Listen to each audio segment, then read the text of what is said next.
The Biden administration has announced a prisoner swap involving the release of Mark Frerichs, who is a civilian contractor detained by the Taliban in Afghanistan for the last 2 years.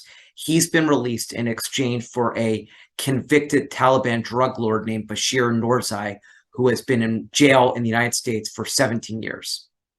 Let me just take a moment to again welcome the safe return of Mark Frerichs, an American Navy, a veteran who spent more than 2.5 years in captivity in Afghanistan. Bashir Noorzai is a significant drug trafficker. That's what he was convicted of in the United States. He was sentenced to life imprisonment.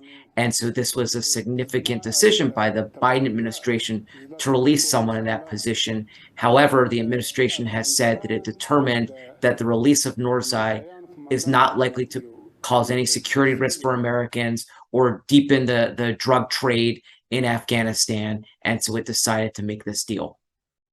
It's not clear what exactly about this moment led to the deal. We do know that President Biden in June decided to grant clemency to Noorzai, which really paved the way for this to happen. And then the administration has described to reporters what they said was this very narrow window of opportunity that opened this month to make this deal happen.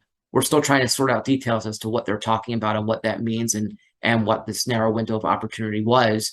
But there was apparently something that happened within the last several weeks that really facilitated this to happen.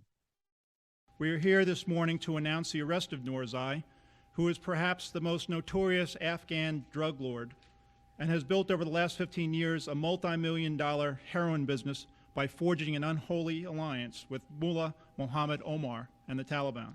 With Noorzai's arrest and indictment, we're able to take a step further by seeking through forfeiture at least $50 million of Noorzai's illicit profits.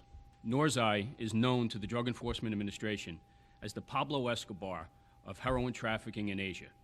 Noorzai is one of the world's top drug traffickers whose organization was responsible for the production and smuggling of hundreds of kilograms of heroin into the United States and other countries. The indictment also alleges that Noorzai and the Taliban had a symbiotic relationship. Between 1990 and 2004, Noorzai and his organization provided demolitions, weaponry, and militia manpower to the Taliban.